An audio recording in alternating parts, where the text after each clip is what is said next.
Welcome back to the Whiskey and Wisdom podcast again. Chris forgot to press record, so here we are. This is your co-host, Tyler Yaw, and I am with Chris Kellum. And our special guest today is David Joyner, and I'm on Wilmington City Council. And Thank I'm you so laughing much because for we coming just on. said that a few seconds ago. Yes, exactly. We're in a new space. If you're watching the video version on YouTube, thank you. But you can also tell we're in Azalea Station, using this gorgeous ambiance. Chris gets to wear his green, represent his favorite color, and just do something a little bit different.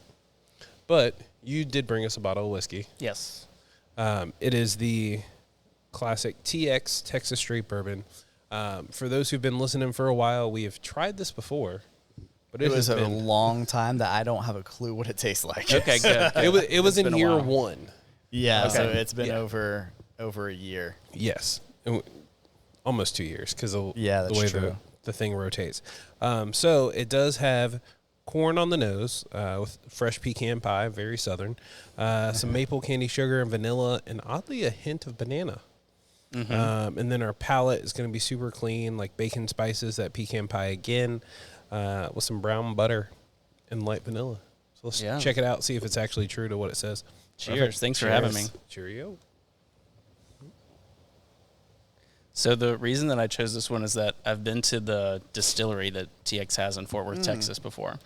And I've done a couple of different distilleries, but this is the distillery tour that I would say is the most both accessible and also informative. So if you know a ton about whiskey, you're going to have a great time. If you know nothing about whiskey, you're going to learn a lot and have a great time. Oh, that's And neat. Okay. yeah, I was just really impressed, and I like the whiskey. So Yeah. I'm So- surprised I haven't drank this more. This actually is really good. Yeah. I was like, I Well, completely forget. When go we through so had much. it, we hadn't expanded our palate as well. okay, So like, That's true. We had it within the first 6 months of the podcast, I think, and so the flavors that we were tasting were not as crisp as what we do now, because I feel like we're more bougie and we can actually taste different flavor profiles. But yeah, no, this is definitely super clean. Yeah, I think. I do get that banana on the back end of it too. Yeah, I think pecan pie is my Yeah. favorite. yeah. I'm going to go back to the old school way. This would be a good all year long whiskey. I know I used to do seasonal takes. I think it's very smooth. It would be good in the fall, in the winter, but it's nice enough. This would actually be really nice in a blueberry bourbon smash. Yeah, Yeah. that's true. Or a blackberry one. Yeah, it would enhance the flavors of either fruit. Exactly. Yeah. And the reason why we talk about blueberries and blackberry smashes is you may notice that Chris and I still have remnants from another cocktail that we previously had if you're watching us on YouTube. And Alcove, which is right across the street from Azalea Station, where we're at right now, were generous enough to be the cocktail of the month for Whiskey and Wisdom. Nice. Yeah, so it's pretty cool. So they've provided these for us for our episodes, which is awesome. It's actually a fresh blackberry puree that they use over there, along with a mint simple syrup, lemon, and, of course, bourbon. Yep. So it's very refreshing. I love to have it when they have those garage doors open on a nice hot summer day, or even a nice hot spring day here in Wilmington. Yeah. Which happens. Past couple weeks. Exactly. But anyway, enough about the drinks and the bourbon.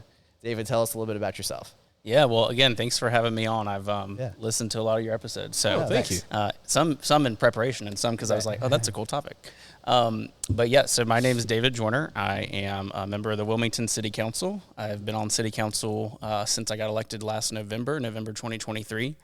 And I'm the youngest member of Wilmington City Council, which I kind of say to my chagrin, because a lot of times I walk into the room and there's nobody else my age in there, and I'm like, okay, great. We really going to have to work overtime today to make sure that we change some perspectives in the room. And then outside of that work, I'm an attorney. I work as an assistant district attorney for the elected district attorney here in Wilmington, whose name is Ben David. Yep. And I prosecute domestic violence, low-level gun violence, impaired driving, some drug crime, sort of a really mixed bag, because I do what's called district court. So that's the lowest level of trial courts in North Carolina. By the end of the summer, I'm going to be moving my caseload to Superior Court. We just found out because we have some shifts going on in the office. Oh, wow. But yeah, so I'm in court 4 to 5 days a week. Oh, wow. Trying cases in front of our 9 district court judges, and it's a very hectic job. It's it's never a dull moment, and I've pretty much decided that as long as I'm practicing law, as long as I'm using my law license, this is the kind of attorney I want to be. I really enjoy it. That's awesome. So you use your full bandwidth of mental energy from going straight from that straight into the city council meetings. Yeah. It's a lot of work. It's a lot of energy, but I am really grateful that I get to do both of these jobs. So since becoming a member of city council, I meet new people every single day. I learn new things about our community every single day, and I am just really grateful that people let me do this job. Yeah. And then working as an attorney, I followed my passion, and I found a good fit for a career as an attorney, and I'm glad I get to do it. That's awesome. And something that I just want to put out there in the world of our podcast before anything is anytime that comes on that there's a quote-unquote politician on our stage, it's part of a series that's called People Over Politics. So we're not going to sit here and grill you about like different policy positions or anything, or any politician we bring on. We're not going to do that. We want to learn about you. Okay. So just fair warning for you and anyone else. And if someone was coming on here to try to find some dirt on anyone, this isn't going to be the podcast you're going to do it on. It's a drinking podcast. You should have known that. Yeah. So that might be the dirt they're looking for, though. Maybe. How much did he drink? So making a statement, because as a normal person, city council, you guys have to have real jobs. Like, it's not like you get paid a ton of money to sit there and help the community, correct? Correct. Why did you choose to do that then? Yeah, that's a good question. And maybe I had a different answer in November than I do now. Yeah. Well, I think that city council's really interesting to me because local government, so city council, county commission, school board, soil and water, these things that we are choosing amongst our neighbors, who's going to represent us and have a say on these important issues, those are the pieces of government that touch our lives most often. So when you're talking about city council, you're talking about some of our city streets and roads. You're talking about development. You're talking about our tree canopy. You're talking about having a voice on the Cape Fear Public Utility Authority. These are not necessarily hot, divisive, controversial, attention, news-getting issues, but they are issues that every time you leave your house, you've got to drive down that street. Right. True. And so I'm really interested in being a part of those conversations and having practical, people who want to get things done at the table, who are willing to put aside the hot-button issues and say, it doesn't really matter that you and I have fundamentally different positions on these, like, national Fox and CNN attention-grabbing issues. Yep. If we can look at each other as neighbors across the table and say, hey, we've got to fix this for our community, for our neighborhood, those are the kind of conversations that I want to have. Why did I actually throw my hat into the ring? Oh, yeah. Yeah. So I have a little bit of a background, a lot of it from being an attorney, but a little bit of a background in being, like, politics adjacent. Okay. And so I had volunteered on a number of campaigns. Like, I had knocked doors for other candidates, phone banked for other candidates, fundraised a little bit for other candidates, and had developed enough of a skill set of that where I said, I am interested in being really intentional about the kinds of candidates that I support. And so I sort of had two options. I could either go into it professionally and have a career in, like, professional staffer politics, which I did not want to do, or I could just continue to work as an attorney and be really intentional about how I volunteered. And then this last election cycle, the election in Wilmington for city council, the elections are structured such that everybody runs against each other. You don't, like, pick a seat and try to unseat somebody. You have last year you had 7 people running for 3 seats, and people could fill in 3 bubbles and they could pick any 3 they wanted. And so I looked at the candidates and sort of the issues and the causes they represented, and I said, some of these people are great. Some of these people have different ideas than what I would put forward. And because there are 3 seats and because there's an open seat, somebody was retiring, I could throw my hat in the ring and share my ideas and share my perspective. And so that's sort of how I got into it. Nice. And the reason why I wanted to bring you on too is kind of twofold. So I enjoy watching politics more than anything. And so I love watching elections and how they fall out and kind of where the numbers come in and stuff too, like on election night. So I'm a nerd in that sense. And so I actually heard you first speak at the Wilmington Business Journal. Okay, yep. When they had the whole panel up there and everything. And one of my really good friends, Catherine? said, yes. Okay. She said, "Who did you like up there?" And I was like, "I thought you did a great job too." And I threw your name out, and thanks. she goes, "Yeah, like for him being on like the opposite, quote unquote opposite team," and she did it exactly that same way. She goes, "I think he's fantastic," and She's great. so I was like, "Oh, that's really neat." And so I was talking to other people from both sides of the aisle and everything too, because even though it's not supposed to be partisan, Sure. everyone knows it's partisan Yeah. in some different ways. And it felt like you ran a fantastic campaign, and it seemed like you got very good bipartisan support That means a lot. from the Thanks. numbers anyway. Yeah, And thanks for then saying just that. knowing the people that I've talked to, they're like, "Oh yeah, I voted red, and then blue." And it's Okay, like- all right. I'll take it. yeah, so like I know quite a few people like that. So that's another reason why I wanted to bring you on too, because we do want to do the people over politics type of thing, and you did a good job reaching the majority of the people. And so I guess my question after all of that is, how do you think you were able to accomplish that? Yeah, well, first of all, thanks for saying all that. A little bit of background, I really enjoyed running alongside Catherine because we weren't running against each other. Right. We're 2 of the 7 people running for 3 Yeah. seats, Yeah. which makes the election interesting because you can't go after somebody because what happens if you both win and now you've got to work together. Exactly, yeah. And so I made a point of reaching out to everybody ahead of the election before campaign season really started and saying like, let's get coffee, let's get drinks, let's get dinner. And so Catherine and I met really early in the process and sort of, talked about the fact that we were the 2 youngest people running. You've had her on. Your listeners know Right, she is. yeah. She's great. We also realized that we were actually like literally neighbors. We lived so close together at the time, but had not met before. To your question about having support that's not just your own party, you're right that Wilmington City Council elections are nonpartisan. When people got their ballots, when people were in that voting booth, they did not see a D or an R beside our names. Right. And yet, as you alluded to, political parties do get involved, and there are endorsements, and there are people who sort of canvass for one party or for the other. And I knew from the outset that although I was going to have, although I was hoping that I would have support from the Democratic Party of New Hanover County, if I actually wanted to get anything done once I got into city council, there was no way that it didn't make any sense to try and alienate Republicans or independents. Right. Yep. And so when I went about writing my platform, and by the way, I was one of the only candidates who actually submitted like a multi-page page platform that people could read through. I recognize that too. I didn't look at other people's platforms and say, oh, this is what Democrats do, this is what I want to do. I said, here are the issues that I think are most pressing in our community. Here are the issues that I think my neighbors, my literal neighbors, are going to respond to. And here's what I think about them. And I have enough respect for my neighbors that I'm going to tell them my ideas. I'm going to listen to their feedback, and they're going to make a decision.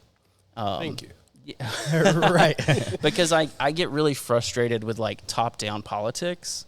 And so I really wanted the election to be about ideas and about, a discussion of how to make our community better and like participatory, as opposed to let me just flood the airwaves and radio and television and tell you like vote for this person because they are a Democrat or a Republican. Right.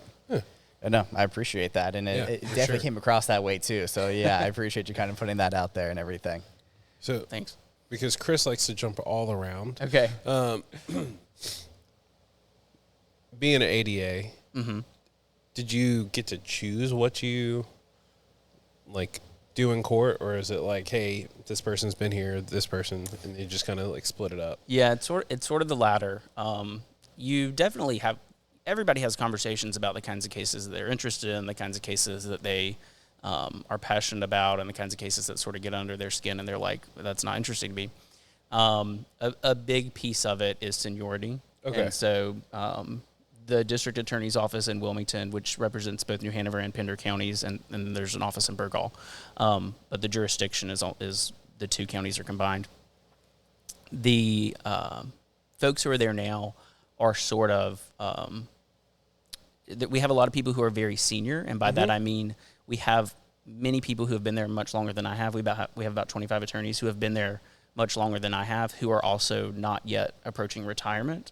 And so they're working on homicides, sex offenses, high-level violent crime, And so rather than me being able to come in and say, oh, I want to prosecute homicides because those cases have already been assigned and those caseloads have already been assigned, what that actually looks like for me is that I'm sort of getting mentorship, and I'm going to prosecutors who are being assigned new cases.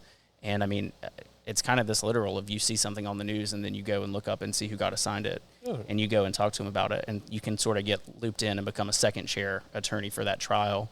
But the district court load that I have, the nice thing about it is that it's mine and I own it, and that's my prosecutorial courtroom. Nice. All the cases that get assigned to, or that are charged by Wrightsville Beach, Carolina Beach, State Highway Patrol, Sheriff's Office, ALE, UNCW Police, those, when those are charged for district court, they come to me, and I own those and I manage those, and I can kind of do it the way that I want as long as I get the job done. And I see you made the face. The reason that they're sort of organized that way is because Wilmington Police Department on its own is so large, because the city is the largest municipality in New Hanover County, that they have enough cases that they have their own caseload. So another prosecutor, my sort of like parallel on our org chart, she handles those cases. Okay. And then I get the other agencies. Oh, wow. And we do that because now I'm on city council. So we try and keep that, step in between where I'm not prosecuting a case that somebody who is a city employee has charged. See, I like to, the reason I go backwards is to build up to where I'm going to ask next. Yeah. As a city councilman, could you run for DA also? Oh, well, I don't necessarily want to do that. I'm like, I haven't really thought about it. I'm like, I know you're not. Well, since the seat is open. Yes, the seat is becoming open. Yeah, I was just curious. My current employer is retiring in September, and so there will be a vacancy, and we'll have a new district attorney this time next year. I suppose that anybody who is a licensed attorney who is licensed in the state of North Carolina and lives in New Hanover or Pender County could run. So I checked those boxes. If I were to be elected, I would have to resign from city council. Okay, so you can't do both. Not simultaneously. Okay. Yeah. You cannot hold multiple elected office simultaneously. So as an assistant district attorney, I'm appointed and I'm a state employee. Okay. So that doesn't preclude me from holding another office. But since I was elected to city council, we just have to be very careful about keeping city cases separate. Okay. Yeah. So do you think you'll keep your job with the new district attorney? I hope so. I've told both of the people within my office that are running that I want to work for whoever's elected, and I'm not touching this election. And staying away. They both know that I really like being a prosecutor, and also I don't think that judicial offices, judges and prosecutors should be partisan. And unfortunately, the legislature made the decision several years ago that they should be. And so now we elect our judges and our district attorneys with a D or an R beside their name. Which is mind-blowing to me. Yeah, it's I hate it. Yeah. But it's the situation we have. Like I said, I like to go backwards to build forward. Yeah. Because like you said, judges are D or R, but city council isn't. Correct. Which to me you would think. I'm like, can't we? This is me personally. Sorry. Should just get rid of them. Be like, all right, so who's running? Look at what they say. Does it really matter if they're DR, independent, whatever? Put the name in. Yeah. You mean get rid of political parties, like in general? Yes. Yeah. They have definitely become institutionalized in a way that is obstructive, in my view. Okay. Like the fact that this presidential election, the candidates were predetermined, and we've done this already. We did this 4 years ago. Like everyone knew 4 years ago. Who I was like, really? Yeah. And both parties have, in some way, shape, or form, edited their rules to make sure that their preferred candidate won their nomination. Yeah, that's frustrating. Yeah, and especially when you do the polling and stuff, 70% of people don't want either one. So yeah. We, a couple, maybe 2 years ago this time, I would have been like, I don't really buy the they're too old argument. But as time has gone on, I'm like, they actually fundamentally are. I'm a Democrat. I know who I'm going to vote for. Put my cards on the table. I'm a delegate to the Democratic National Convention this year. But the outcome of that convention is already predetermined. Right. So.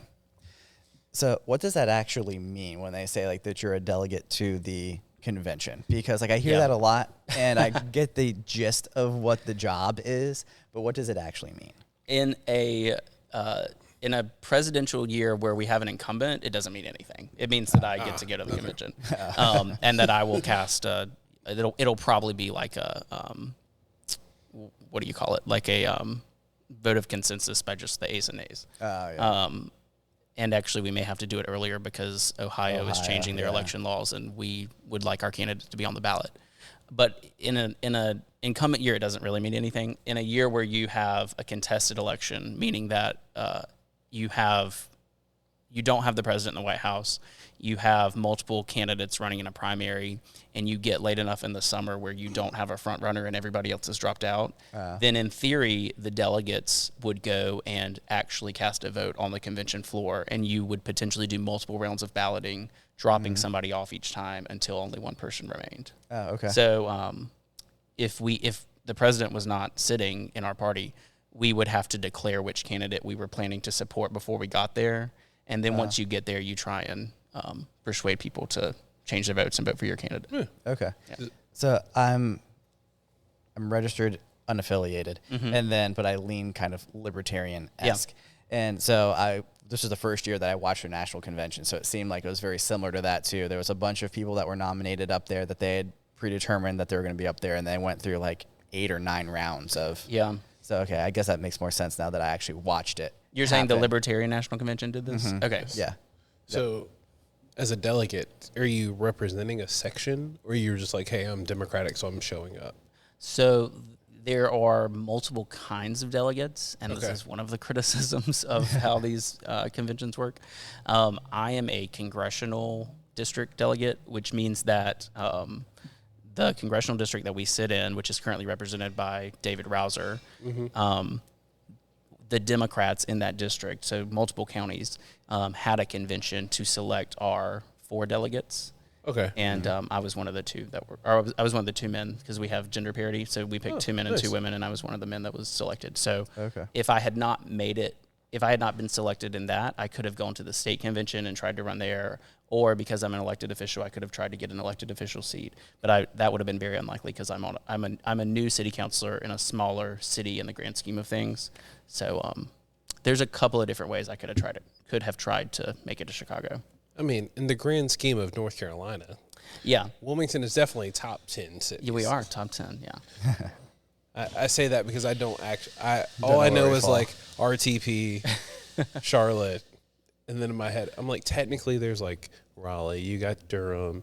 I'm like, well, Wilmington to me is always like number 3. Everyone's like, oh, we could go to Winston or Greensboro. I'm like, who lives there? We're the number 1 best city in North Carolina. Facts. And we are the number, I think, 8th by population size. Oh, I didn't realize that. Now I'm curious. Yeah, Fayetteville's ahead of us. No way. Yeah. Military. Greensboro, Winston-Salem, yeah. Yeah. There's so some surprises. Weird. Yeah. Like, I could see Fayetteville, but it still throws me off because I'm like, isn't that a military base? Can we not count the military? But then we would lose military. I was going to say. Because I know there's a bunch of Marines that live down here. Yeah, we get a lot of people from Carteret County and Onslow County who end up moving down here after their military service, and a lot of people in Fayetteville who just stay after they have ended their tenure. Nice. Yeah. So the Chris Callum question is, city council, for those who did vote back in November, like I did, my wife dragged me. I'm that old guy who's not really that old, who's like, do I need to vote? I suggest everyone should. Yes. It is a constitutional right as long as you're not a felon. You can only vote for city council if you live in Wilmington. Correct. Proper. Yeah. Okay. Yeah, and a lot of people, because so going back to the population thing, 8th largest city, 2nd smallest geographically sized county. Right. So a lot There's of people. smaller now? I actually don't know which one it is, but we're the 2nd geographically. We used to be the smallest, so I'm Oh, really? curious.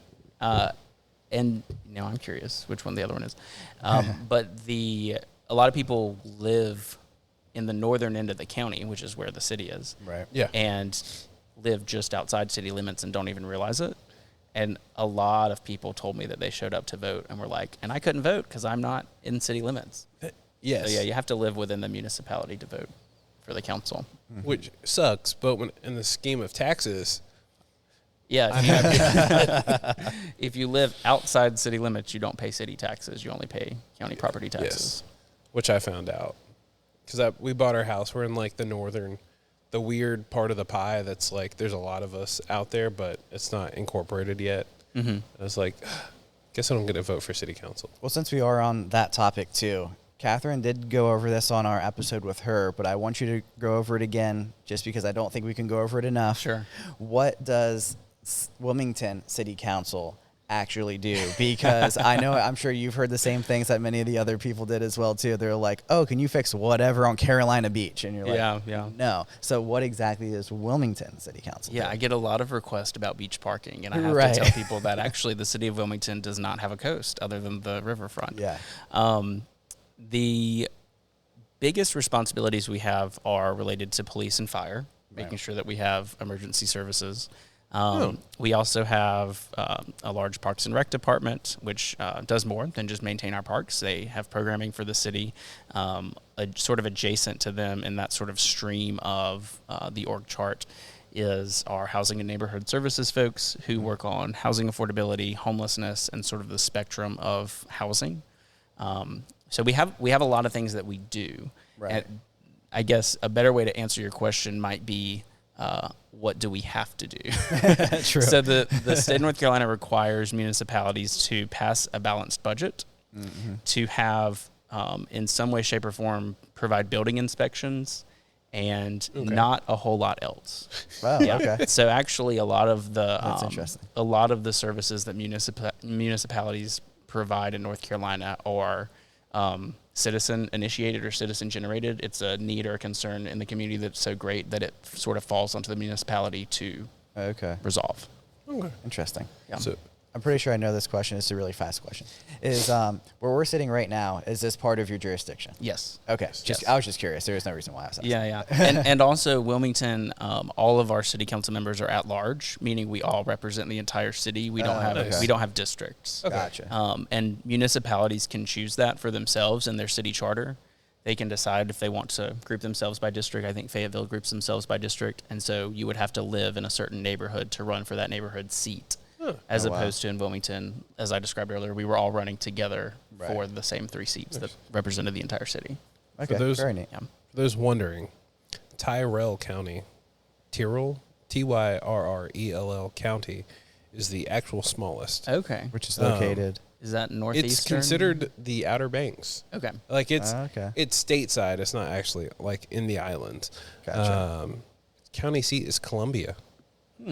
I just had to look it up, but their census population is 3,245 people. Wow. So That'll do it. Shout out Tyrrell County.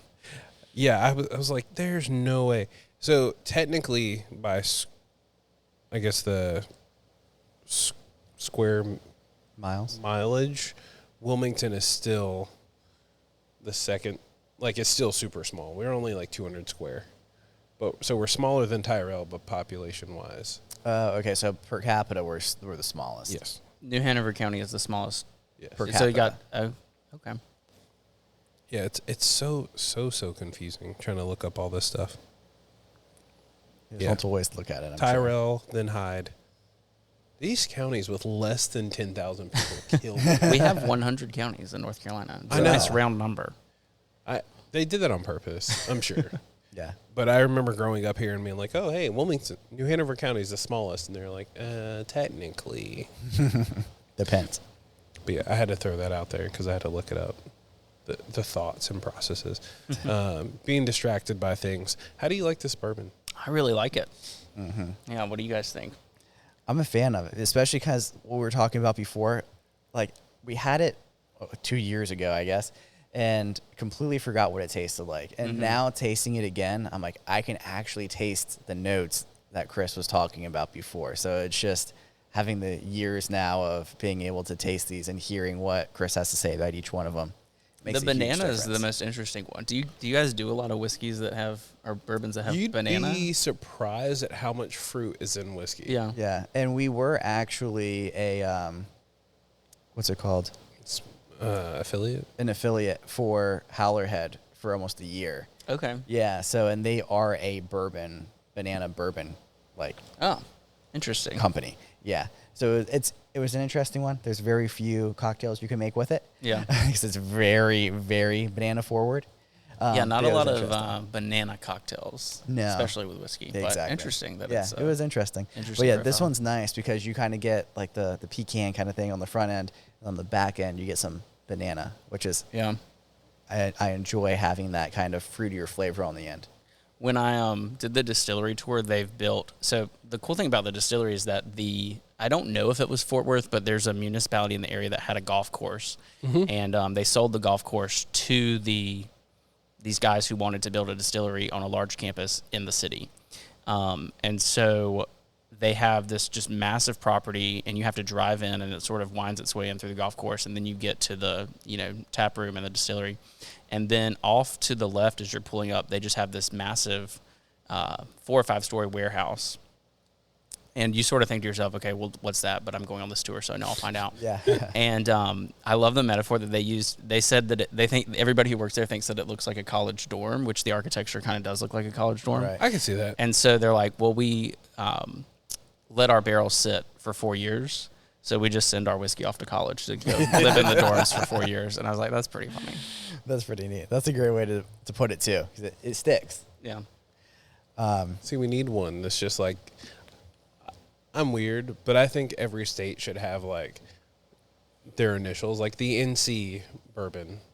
It's There like, you go, Chris. it'd be There's your kinda next cool. job. You're funny. We talked about this before. Yeah. Ideas that always come to mind but never come to fruition. Yeah. What is one of those that's happened to you?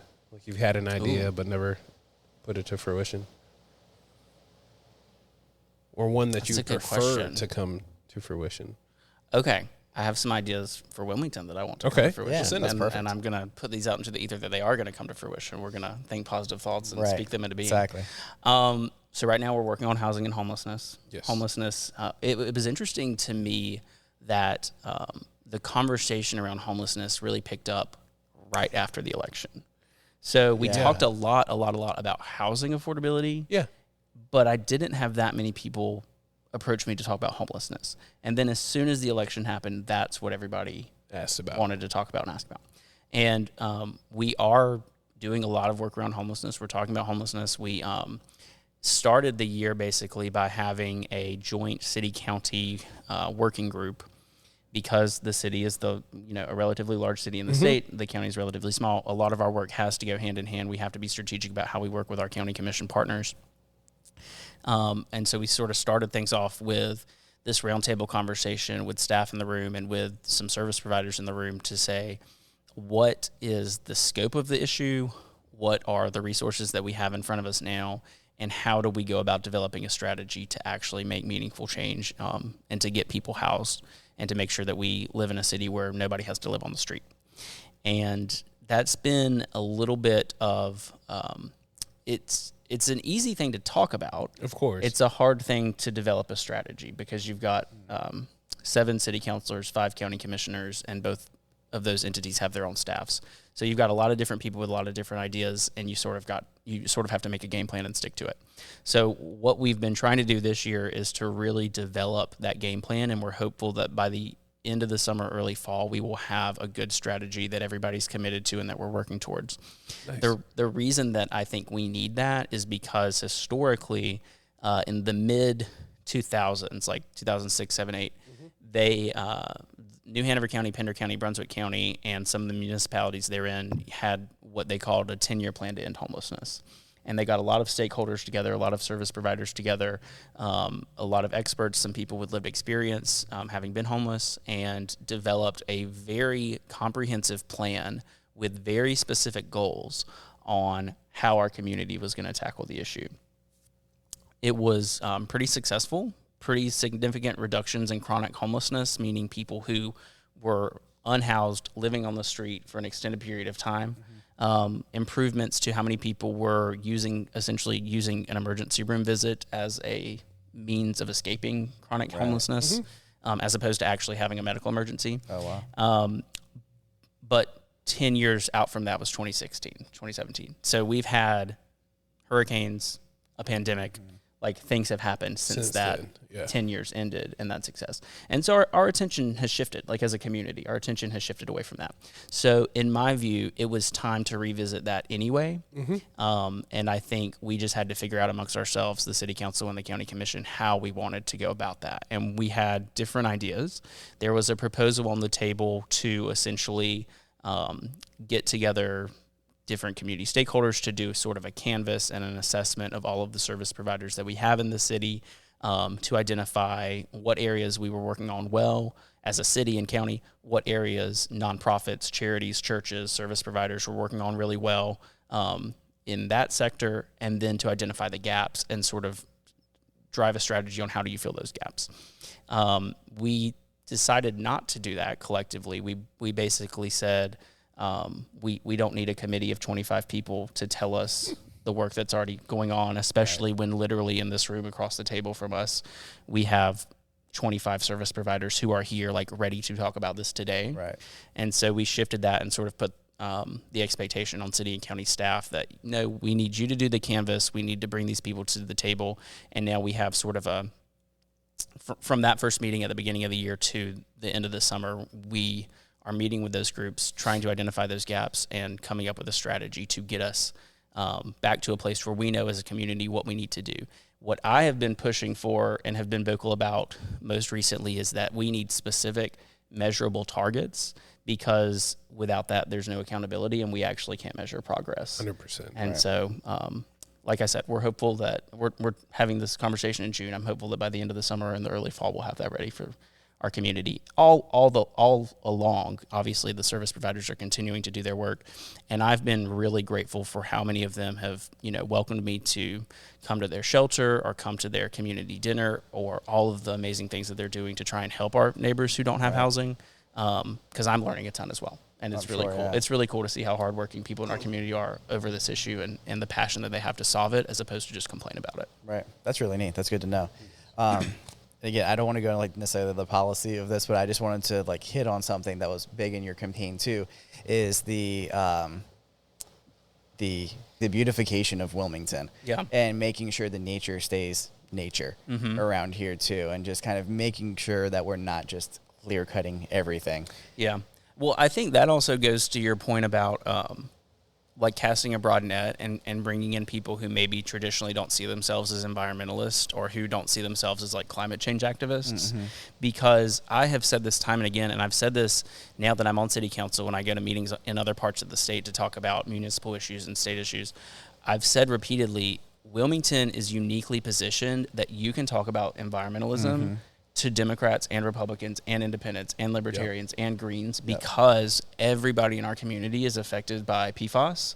Everybody in our community is affected by the pollution of Chemours, and we're not fighting over that, right? We're not having this massive debate about, does climate change exist? We're not having this massive debate about what the United States versus China's responsibility should be for climate change. We're talking about, no, when we turn on the tap, when we walk to the same water fountain, we're drinking water out of the Cape Fear River that we know is polluted, and I don't care if you're a Democrat or a Republican, I want you to be working on that issue to have clean water. So if you can identify the issues that are touching people's lives, you can get consensus on what other people might spin as a controversial issue. Yeah, that when you were talking at the Wilmington Business Journal too, that was one of the things that really stood out. Is it seemed like you hit on everyone when you talked about that, because it was do you want to drink poison when it comes out of the water? You didn't say those words, but the way that I read into it was what's coming out of that tap. Yeah, that needs to be fixed. Yeah. Anytime anyone comes to Wilmington, the other part of it is, this place is beautiful. I moved here because it was beautiful. I come here every single year to vacation because it's beautiful. Why, as a county or a city, wouldn't you want to keep it beautiful. Yeah, yeah. So like those are the things that you type to hit on that kind of like I took away from it, and I was like, that's incredible. Unfortunately, I don't live in the city, so I wasn't able to vote for you. But everyone I talked to, I did throw your name into the ring. Thanks. So, I appreciate that. Yeah. Thanks. But yeah, that was one of the things that you hit on like perfectly, and I was like, you took something that some people would perceive as controversial, and was like, no, like believe me, everyone needs to be talking about this. Well, that's how you, in my view, like that's how you get things done. Like that's how you're practical. You are willing to engage with people who maybe don't see an issue the same way you do, or who has historically have been a part of a conversation in a different way, or even in opposition. And you sort of say, let's start with what we can agree on. Let's start with how we work on that. And then over time, we're going to build a relationship. We're going to build trust. We're going to realize that the other person's here in good faith as well, and actually wants to do something good for us in our neighborhood, in our community, in our city. And even if we eventually get to a roadblock in an issue where we don't agree, we can disagree agreeably while sticking true to our values. And let me shout out another podcast, because, you know, Whiskey and Wisdom is the best podcast. But there's another podcast called The Rest is Politics. Okay. And it's actually a British podcast, so it's not even American politicians. But that's their mantra. You can disagree agreeably and stick true to your values and get things done by figuring out what you agree on. And the premise of that discussion is that you have a Labour member of Parliament and a Conservative member of Parliament who are now both former members of Parliament, but they argue and they fight and they have policy discussions. And also they're good friends and good buddies. And they're like, I respect you and I care about you and I know that you love this country and that you're coming to the table with these ideas in good faith, even if we don't agree on how we do it. Oh, for sure. That's what we all need. Right. Like, there's a podcast I listen to. It's probably not as in-depth, like policy-wise as that, but it's still like a news type of podcast. It's called Breaking Points. And so Crystal Ball, that's her name. She leans a little bit more left. And then I'm going to forget his name now. I'm talking about it. Anyway, but the other guy leans a little bit more right. Okay. And basically they have their discussions. They bring different people on from different walks of life and different sides and everything. And they always have these debates in between, kind of leaning slightly left, slightly right, but still best friends, still love to have the conversation and want to be able to have the discourse for people on any side, left, right, middle, up, down, can actually hear what two people that actually appreciate each other have to say. And I think that's very valuable. Yeah. I think the thing that's actually upsetting for me and for people in our generation is that if you look at politics, maybe not 10, 15, 20, 30 years ago, people had their firm beliefs and they argued and they got into it, and Democrats supported what Democrats supported and Republicans supported what Republicans supported. And they sometimes there was gridlock and they didn't get things done, but they still respected each other and they could come back to the table. And we are losing that rapidly. Yeah. And I am worried in some ways we have already lost it beyond repair.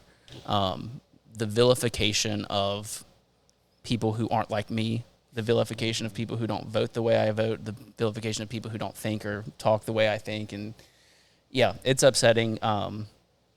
And during the campaign last year, I did get a little bit jaded at one point where I was knocking on doors, and that's intimidating enough to be like, I'm going to walk up to a stranger's front door and try and talk to them about policy. But at least the way that campaigns in the modern day work is that you kind of know a little bit about whose door you're going to. Like you use some data and research to figure out who you're going to go talk to. But the reason I say I got a little bit jaded is because people would open the door and they would immediately say, well, are you a Democrat or a Republican?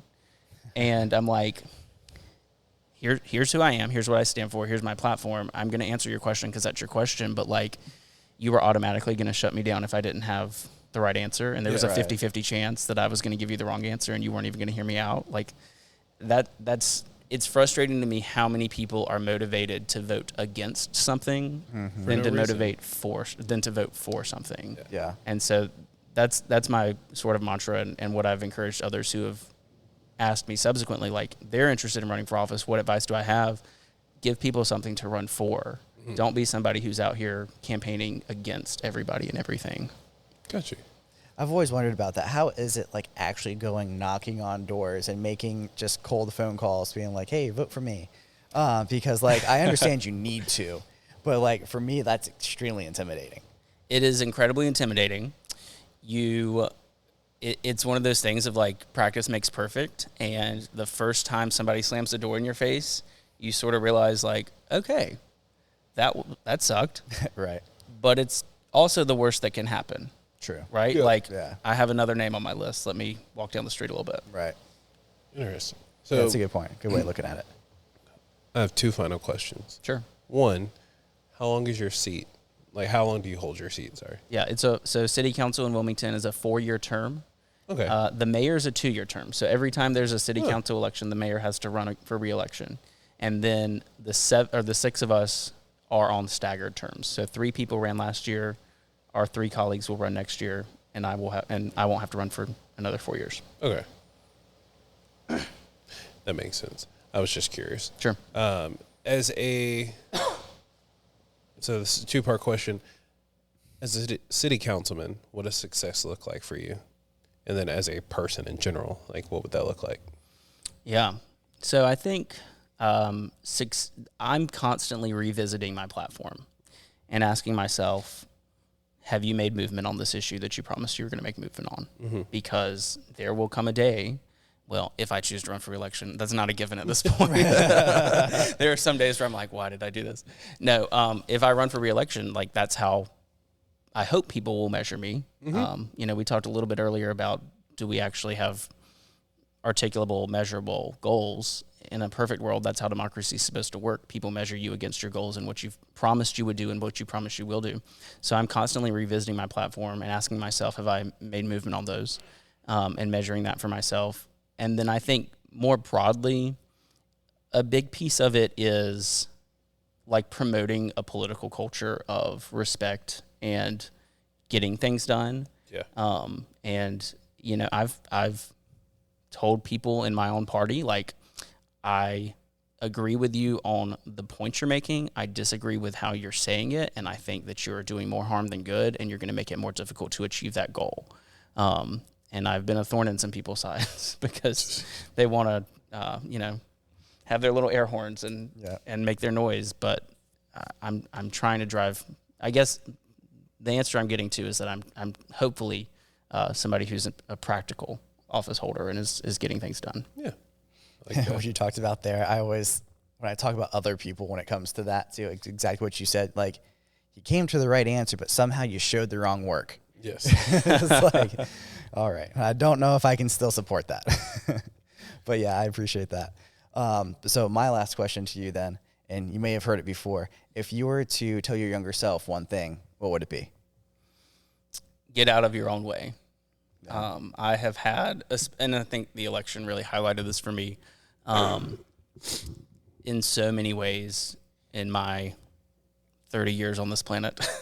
I have been my biggest obstacle of everything, every reason that I told myself this is not going to happen, or, you should be worried because of X, Y, and Z, this, that, and the third might get in your way. Those are ideas that I put in my head. Those are not obstacles that other people put in my way. And so don't get in your own way. You are the thing that's standing in your way is the advice that I would give my younger self. That's fantastic. I don't think we've had that one before yet. No. That's really good. Okay. Thank you. So is there anything you want to shout out? Where Yes. can people find Yes. you? I was like, I saw you had this note in your pocket all the The list. episode, and I just didn't know what it was. Okay. Sorry. I should have worked this in much earlier. Oh, That's okay, send it. yeah. So we really need people in Wilmington to get involved with municipal government. We need people to be involved in committees, commissions, boards, and not for the sake of being on a committee so that you have a title, but we need people who are not staff members to help us have oversight of how certain funds are being spent. We need people to be on boards of like corporations and entities that the city and county have set up as joint partnerships. We need good people to do that work and use their expertise and get involved. So I have a list, and I'll shout out some of these. If you're listening, please go to the City of Wilmington website or even to the New Hanover County website if you don't live in city limits, and look at the boards and commissions that we have vacancies for, because you can submit an application and more than quarterly, we review those applications and make appointments. So current vacancies are Wilmington Housing Authority, the Encino Sports Park User Group Advisory Committee, the Workforce Housing Advisory Committee, Clean Energy Advisory Committee, Convention Center Advisory Committee, Historic Preservation, the Planning Commission, Port, Waterway, and Beach Commission, which I sit on, so we can be colleagues, Wilmington Tree Commission, and Cape Fear Public Utility Authority. So if you are interested in having a say, like I said earlier, in the things that local government does that touches our lives every single day, we're ready to help you get involved, and we'd be happy to have you. That's great. Good. I didn't even realize there was that many, and I'm sure there's many more. There's more. Yeah, I realized it was a long more, list, so yeah. I kind of picked the most important ones. Right, yeah. I was going to say, I know that's only a fraction of them, so, like, do yourself a favor, go on check there, out the website. see what you can do. Yeah. And if you're like, well, I don't know that I want to fill out this application, shoot me an email. All my contact information is on the city website. Sweet. Shoot me an email, and we'll have a conversation about if it's the right fit and whether you should go through the application process, and maybe you should apply for a different one if you don't know if this is the right fit. Right. But we need people, and we'd be happy to have people, especially young people. True. Last thing I'll shout out is that more young people need to get involved. I'm 30 years old. I'm the youngest person on city council. The next youngest person's 36. The next youngest person's 45.